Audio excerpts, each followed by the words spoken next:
అఖండ భారత్ చరిత్ర. హలో మిత్రులారా, ఈ రోజున మనం చర్చించబోయేది అఖండ భారత్, దాని అసలైన యాత్ర. వేద పురాణకాలం నుండి 1947 రవాణంతో భారతదేశం ఏ విధంగా ఐక్యం చెల్లింది, తర్వాత విభజించబడింది అనే ఆఖ్యానాన్ని. ప్రాచీన కాలంలో మొత్తం ఉపఖండంలో ఎవరైనా సామ్రాజ్యం ఉన్నదా? ఎన్ని దశల్లో ఇది ఏకీకృతమైంది? ఏ కారణాలు వల్ల విడిపించింది? మహాభారత కాలం నుంచి మౌర్య, గుప్తా, సుల్తానతా, మొఘల్ మరియు బ్రిటిష్ పాలన దాకా అయిన పాఠక్రమాలను స్థాయంగా పరిశీలిస్తాం. ఈ చారిత్రక యాత్ర ప్రారంభిద్దాం. దిశలేఖలు మరియు వనరులను ఉపయోగించి అఖండ భారత్ అనే పేరు ఎక్కడి నుంచి వచ్చింది, ఎలా చరిత్రలో నిలిచింది అర్థం చేసుకుందాం.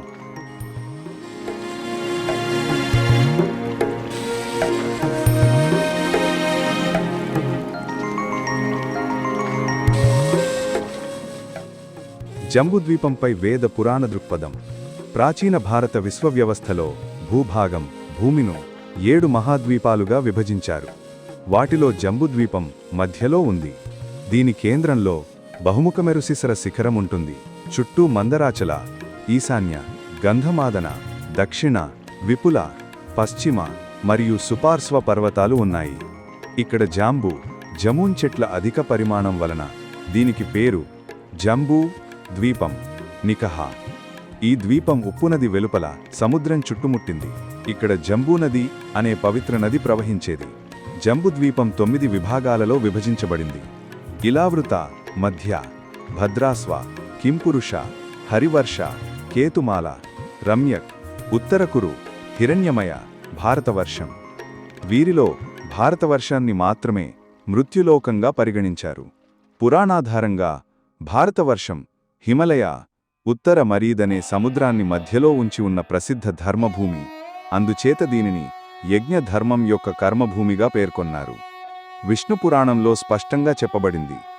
జంబుద్వీపంలో యజ్ఞధర్మం ప్రాధాన్యం వలన భారతవర్షం అత్యుత్తమ విభాగంగా భావించబడింది. ఇతర ద్వీపాలు కేవలం భోగభూములు మాత్ర. మహాభారతంలో కూడా జంబుద్వీపకు ప్రస్తావన ఉంది. ఉదాహరణకు శ్రీకృష్ణుడు లావృత వర్షంలో దేవతలను ఓడించారు. ఈ గ్రంథీయ సమాచారాల ప్రాతినిధ్యం వలన జంబుద్వీపానికి ఆధ్యాత్మిక చిహ్నాత్మక ప్రాధాన్యత ప్రేక్షకులను ఆకర్షిస్తుంది. చారిత్రక శిలాశాసనాల్లో కూడా జంబుద్వీపం ప్రస్తావన ఉంది. చక్రమబు మహారాజు అశోక్ తన లఘు శిలాసనంలో తన రాజ్యంలో జంబుద్వీప అనే పేరును ఉపయోగించాడు. ప్రాచీన సంస్కృత సాహిత్యంలో విస్తృత భారతాన్ని జంబుద్వీపంగా సూచించేవారు. పురాణాల్లో భారతవర్షంలోనే 4 యుగాలు మొదలైనట్లు చెప్పబడింది. తద్వారా అఖండ భారత్, భారత ఉపఖండ సంపూర్ణ ఐక్య భావనకు శక్తివంతమైన ఆధారం ఏర్పడింది. మహాభారతం మరియు పురాణాత్మక కాలం. మహాభారతంలోని పురాణాత్మక ప్రకటన ప్రకారం రాజు భరతుడి పేరుపైనే భారతదేశానికి పేరు వచ్చింది. భరతుడు మహారాజ్యుడు. అతని వంశస్థులు భరతవంశీ అంటారు. ఇది పూర్తిగా ఉపఖండాన్ని ప్రతిబింబించింది. పురాణాల్లో భారతవర్ష అనే పదం వాడారు. దీనర్థం ఉపఖండం. విష్ణు పురాణంలో భారతవర్షం హిమలయాంకు, ఉత్తరం, మహాసముద్రానికి దక్షిణం మధ్య ఉన్న పెద్ద భూభాగంగా వర్ణించబడింది. అంటే అది ప్రాచీన దృష్ట్యా దక్షిణ ఆసియాను కవిసయ్యాయి. మహాభారత కాలంలో అనేక రాజ్యాలు, కుశ, పాండవులు, కౌరవులు విభజించబడినా అనేక సాంస్కృతిక ఐక్యత తగ్గలేదు. మధ్యకాలపు మ్యాపులు ఈరోజు అందుబాటులో లేవు. కానీ పురాణ దృశ్యాలు ఆధారంగా దీని రీతిని డిజిటల్ చిత్రాలతో వివరించవచ్చు.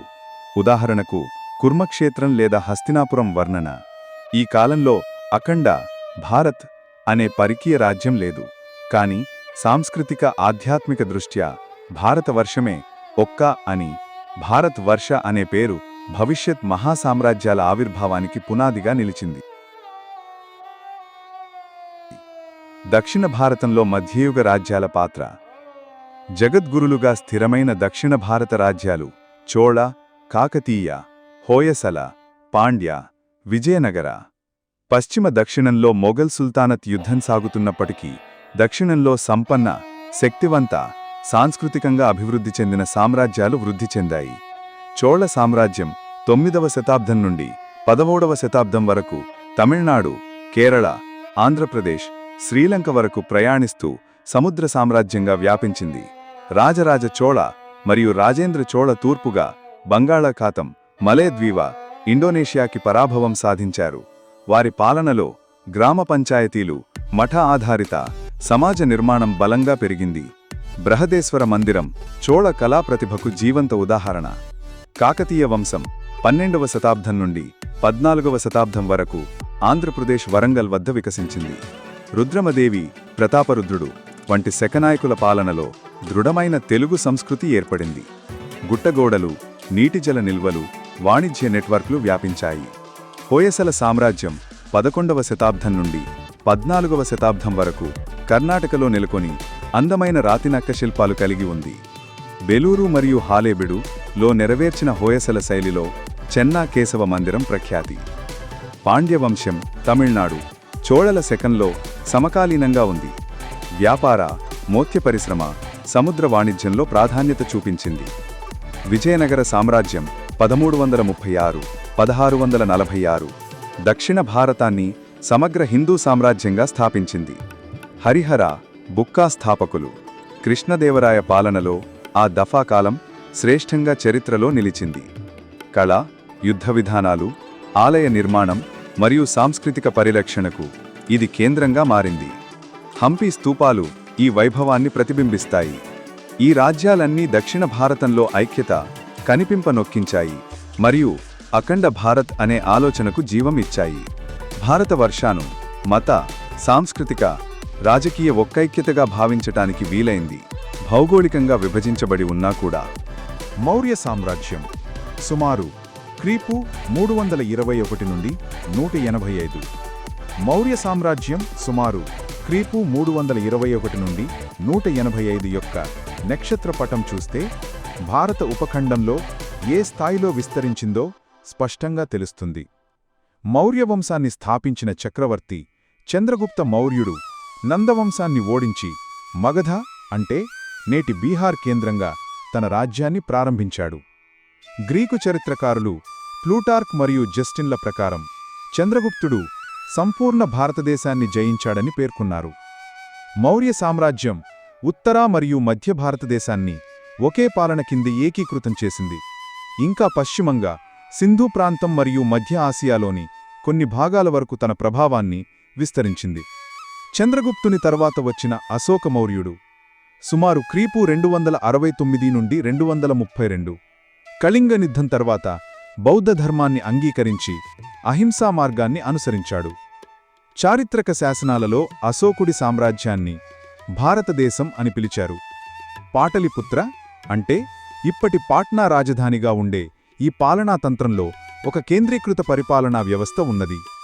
మౌర్య సామ్రాజ్యమే తొలిసారిగా భారత ఉపఖండాన్ని ఒకటిగా రాజకీయపరంగా మలిచింది. అయితే అశోకుని మరణం తర్వాత మౌర్య సామ్రాజ్యం బలహీనపడింది. సుమారు క్రీపు 185 నాటికి మౌర్యవంశం అంతమైంది. పరిపాలనలో అవినీతి, సైన్యాల్లో అసంతృప్తి మరియు బయట నుండి వచ్చే ఆక్రమణల వలన ఇది చిన్న చిన్న ప్రాంతీయ రాజ్యాలుగా విడిపోయింది. భారతదేశం మళ్లీ విభజిత స్థితిలోకి చేరింది. గుప్త సామ్రాజ్యం సుమారు క్రీస్తు శకం 320 నుండి 550. గుప్త సామ్రాజ్యం సుమారు క్రీస్తు శకం 320 నుండి 550 యొక్క భౌగోళిక చుట్టుకొలత చూస్తే ఇది ఉత్తర, మధ్య మరియు పశ్చిమ భారతదేశం వరకు విస్తరించిందని తెలుస్తుంది. మౌర్యుల పతనానంతరం ఎన్నో చిన్న చిన్న రాజ్యాలు ఏర్పడ్డాయి. అటువంటి సమయంలో చంద్రగుప్తుడు ప్రథముడు తన పరాక్రమంతో ఉత్తర భారతదేశంలో గుప్త వంశాన్ని స్థాపించాడు. ఆయన అనంతరం వచ్చిన సముద్రగుప్తుడు అనేక విజయాలతో చరిత్రకీర్తిని పొందాడు. అతను సముద్రాలను దాటి దూర ప్రాంతాల వరకు తన ప్రభావాన్ని విస్తరించాడు. ఆయన తరువాత చంద్రగుప్తుడు ద్వితీయుడు గుప్త సామ్రాజ్యాన్ని పశ్చిమ మరియు దక్షిణ దిశలు కూడా విస్తరించారు. గుప్తుల యుగాన్ని భారత చరిత్రలో సువర్ణయుగంగా పరిగణిస్తారు. ఈ సమయంలో కళా, సాహిత్య, విజ్ఞాన శాస్త్రం, గణితం మొదలైన రంగాల్లో అనూహ్య అభివృద్ధి జరిగింది. సంస్కృతం ప్రధాన సాంస్కృతిక భాషగా నిలిచింది. ఇది దేశవ్యాప్తంగా ఒకతాటిపై ఐక్యతను స్థాపించేందుకు దోహదపడింది. అయితే 6వ శతాబ్దంలో మధ్య ఆసియాలో నుండి వచ్చిన హూనులు, వైట్ హన్స్ వరుసగా చేసిన దాడులతో గుప్త సామ్రాజ్యం బలహీనపడింది. ఈ దాడులు ఆర్థికంగా రాజ్యాన్ని కలతకు గురిచేశాయి. చివరకు గుప్త సామ్రాజ్యం క్షీణించి భారతదేశం మళ్లీ అనేక చిన్న చిన్న ప్రాంతీయ రాజ్యాలుగా విడిపోయింది. గుప్తుల అనంతరం రాజపుత్రులు మరియు ప్రాంతీయ రాజ్యాలు ఉత్తర భారతంలో వెలుగులోకి వచ్చాయి.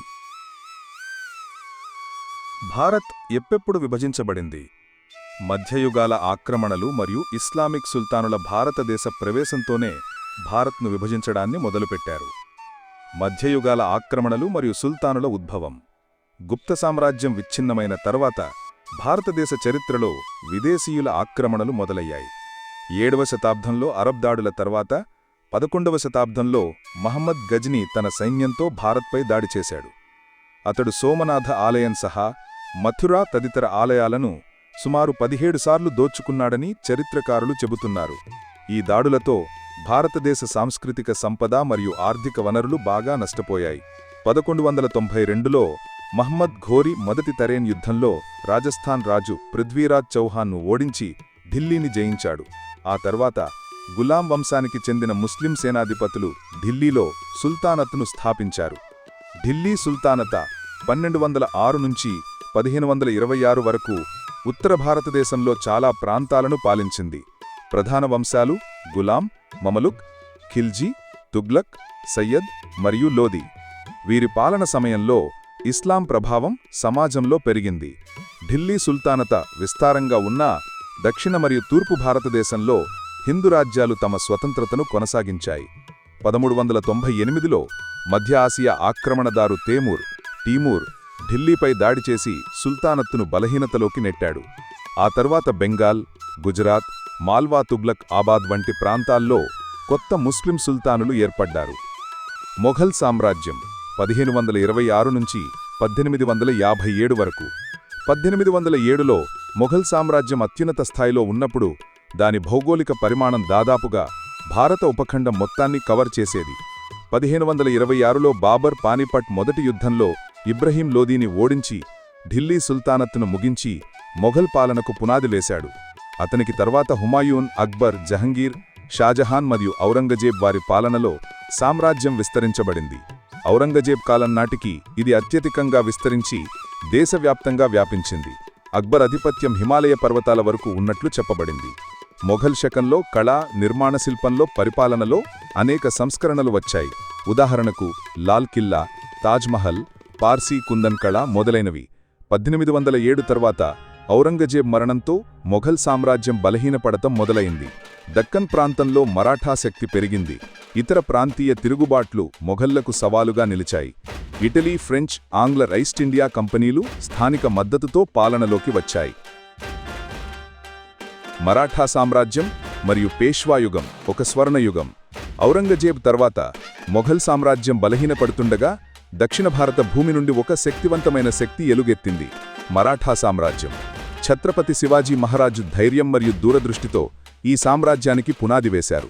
తరువాత ఈ సామ్రాజ్యాన్ని బలపరిచి విస్తరించే పని పేష్వాల చేతిలో సాగింది.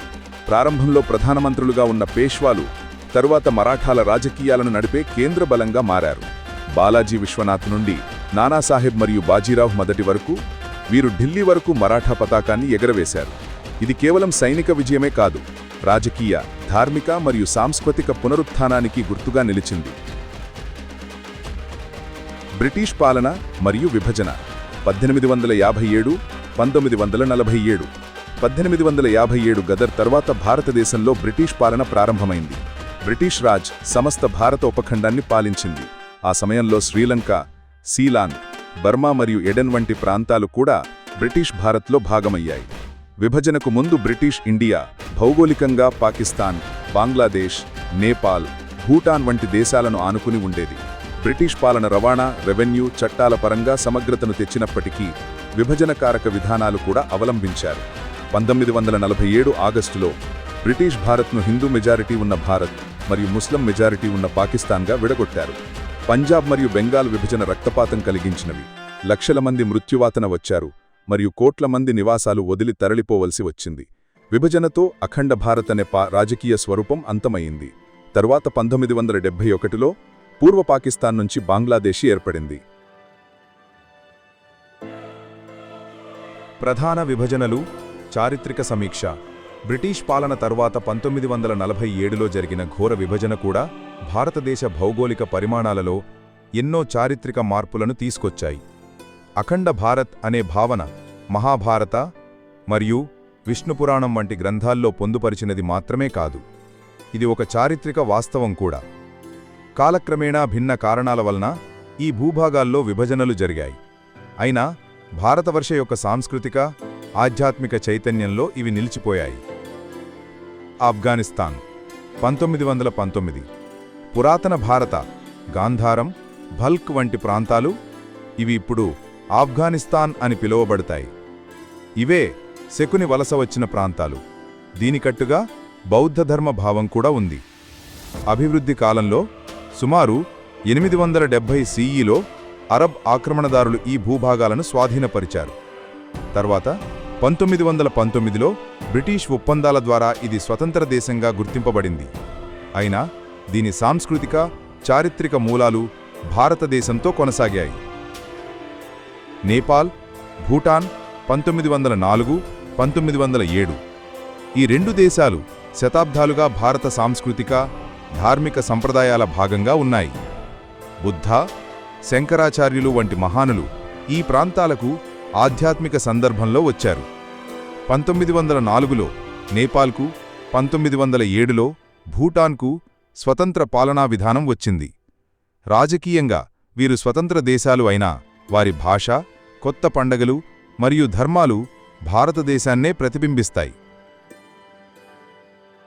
బర్మా బ్రహ్మదేశం 1937, 1948 భారతదేశంలో ఒకప్పుడు ఇది బ్రిటిష్ భారతవర్ష భాగంగా ఉండింది.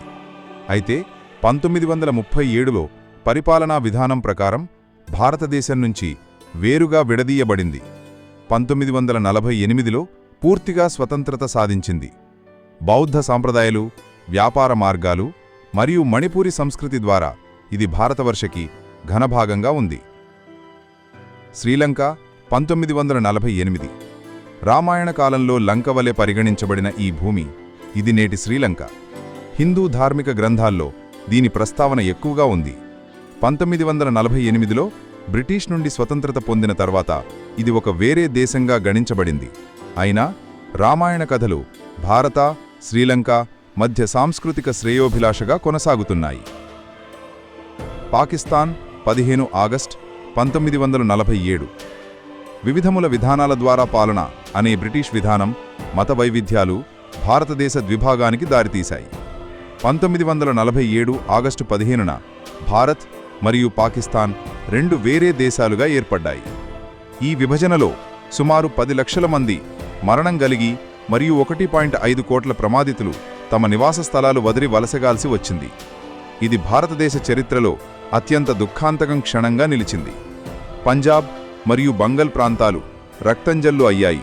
మానవత్వానికి ఒక మెరుగున్న గాయం ఏర్పడింది. తిబ్బత్ 1951 తిబ్బత్ను బౌద్ధధర్మపు రాజధాని అని భావిస్తారు. ఇది భారతదేశ ఆధ్యాత్మిక సరిహద్దుగా కూడా పరిగణించబడింది. అయితే 1951లో చైనా దీనిపై నిర్వహణ స్వాధీనం చేసుకుంది. దలైలామా భారతదేశానికి శరణార్థిగా వచ్చారు. ఇప్పటికీ ధర్మశాలలో తిబ్బతి ప్రభుత్వం ఇన్ ఎగ్జైల్ కొనసాగుతోంది. తిబ్బట్ యొక్క సాంస్కృతిక, ధార్మిక సంబంధాలు ఇంకా భారతదేశంతో కొనసాగుతున్నాయి. బంగ్లాదేశ్ 1971 పూర్వ పాకిస్తాన్లో బంగ్లా భాష, సంస్కృతి మరియు గుర్తింపును దమనానికి ప్రయత్నాలు జరిగాయి. దుల్మం పెరిగినప్పుడు భారతదేశం మానవిక కారణాలకై జోక్యం చేసింది. 1971 యుద్ధంలో భారత్ సున్నిత విజయం సాధించి 16 డిసెంబర్ భారతీయ సహాయంతో బంగ్లాదేశ్ స్వతంత్ర దేశంగా ఏర్పడింది. ఈ ఘటనతో దక్షిణాసియా రాజకీయ దృక్పథం మార్చబడింది. భారత్కు ఇది ఒక నీతిమంతమైన సైనిక మరియు వ్యూహాత్మక విజయం కూడా అయ్యింది.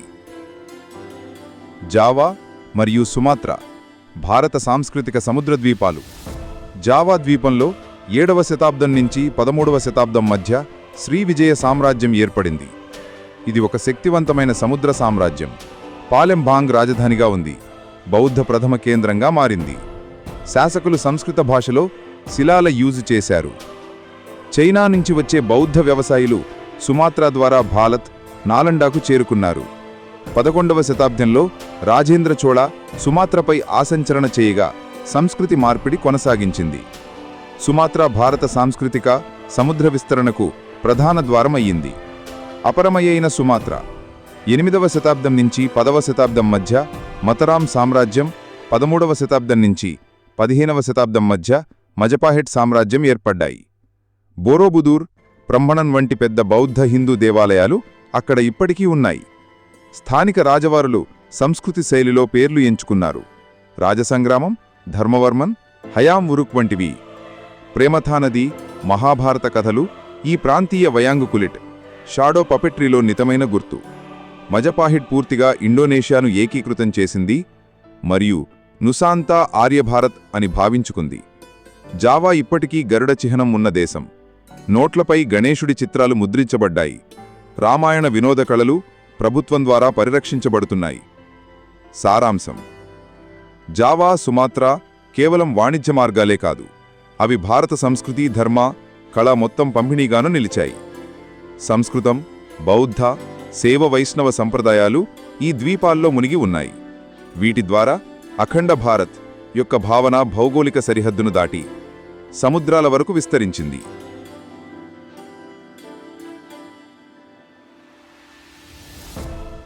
భారతదేశం మరియు ఇరాన్ ఒక పంచభౌతిక చరిత్ర. భారతదేశం మరియు ఇరాన్ అనే రెండు నాగరికతలు భారతీయ మూలాలతో ఏర్పడినవి. ఇరాన్ కూడా అఖండ భారత్లో భాగమా? రాజకీయంగా కాదు, కానీ సాంస్కృతికంగా అవును. ఆర్యావర్త మరియు ఎరియానం అనే పదాలు రెండు ఆర్య మూలం నుండి వచ్చినవి. ఇరాన్ పూర్వనామం ఎరియానం అంటే ఆర్యుల భూమి. మన దేశంలో ఆర్యావర్త అనేలా. ఇరు ప్రాంతాల పురాతన భాషలు సంస్కృతం, భారతదేశం, మరియు అవస్థ, ఇరాన్ రెండూ ఒకే కుటుంబానికి చెందినవి. ఇవన్నీ ఇప్పుడు ఇండో ఇరానియన్ భాషలుగా పరిగణించబడతాయి. వేదిక మరియు జరతుష్ట్ర మతాల్లో సమానత్వాలు. వేదమతం మరియు జరతుష్ట్ర మతం రెండూ అగ్నిపూజ, రుచలు మరియు యజ్ఞ వంటి ఆచారాలను పంచుకుంటాయి. భారతదేశంలో అగ్నిదేవుణ్ణి పూజిస్తే ఇరాన్లో ఆతష్ పవిత్రతకు సింహంగా పరిగణించబడుతుంది.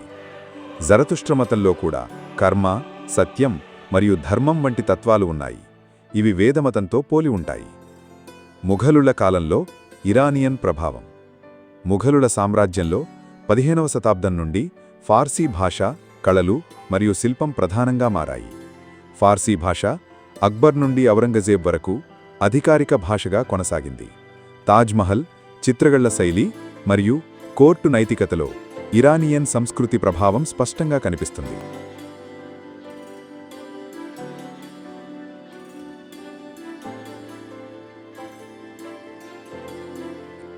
అఖండ భారత్ అనే భావన కేవలం భౌగోళికంగా కాకుండా సంయుక్త నాగరికతకు చెందిన సంస్కృతులను కలుపుతుంది.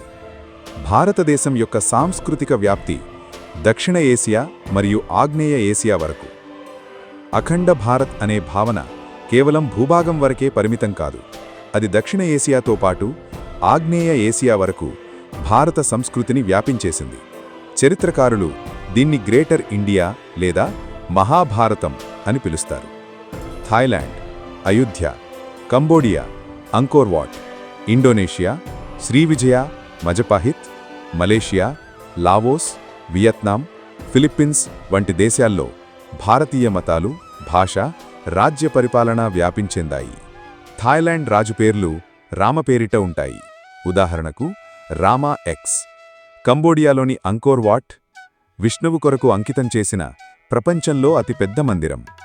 ఇండోనేషియాలో జాతీయ విమానం పేరు గరుడ, కరెన్సీ నోట్లపై గణేశుడు ఉన్నారు. బాలిద్వీపంలో రామాయణం, మహాభారతం ఇంకా సంస్కృత మంత్రాలపై విశ్వాసం మిగిలి ఉంది. చోళుల సముద్ర నౌకా బలగాలు, హిందూ మరియు బౌద్ధమత ప్రచారం వలన భారత సంస్కృతి ఈ ద్వీపాల్లో పండింది. బ్రాహ్మీ లిపి, దేవాలయ నిర్మాణ శిల్పం, రాజ్య పరిపాలనా విధానాలు అక్కడికి ప్రవేశించాయి. ఇవి భారతదేశపు సాంస్కృతిక సముద్ర వ్యాప్తికి నిదర్శనాలు.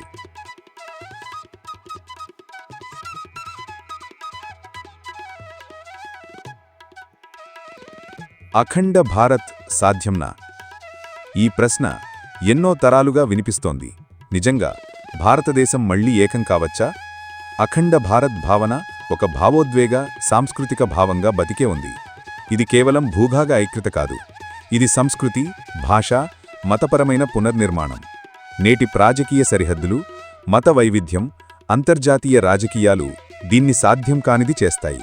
అయినా కొన్ని సంస్థలు దీన్ని సాంస్కృతిక ఏకీకరణ ద్వారా సాధించదగ్గ లక్ష్యంగా చూస్తున్నాయి. ముగింపు. చరిత్రలో చాలాసార్లు భారత ఉపఖండం ఐక్యతలోకి వచ్చిన సందర్భాలున్నాయి. మహాభారతం కాలంలో భారతవర్షం, మౌర్యులు, గుప్తులు కాలంలో విస్తృత ఐక్యత కనిపించింది. బ్రిటిష్ పాలన ఇది బలవంతంగా ఏకీకృతం చేసింది, కానీ విభజనతో ఐక్యత కూలిపోయింది. నేటి ప్రపంచంలో భారత్, పాకిస్తాన్, బంగ్లాదేశ్ వేర్వేరు దేశాలుగా ఉన్న సంస్కృతి, భాష, మతాలలో అనేక సామాన్యతలు భారతవర్షం అనే భావనను బతికిస్తున్నాయి. అఖండ భారత్ ఒక రాజకీయ అవసరం కాకపోయినా అది చరిత్ర, సంస్కృతి మరియు ఆధ్యాత్మిక జ్ఞాపకం. ఇది విచ్ఛిన్నమైనా కూడా మన హృదయాల్లో విలీనమై ఉంది. ధన్యవాదాలు ఈ వీడియో చివరి వరకు చూసినందుకు. మీకు ఈ వీడియో నచ్చితే దయచేసి లైక్ చేయండి, షేర్ చేయండి, మా ఛానల్కి సబ్స్క్రైబ్ చేయండి. మళ్ళీ కలుద్దాం ఒక అద్భుతమైన చారిత్రాత్మక అంశంతో. భారతమాతాకి జై. వందే మాతరం.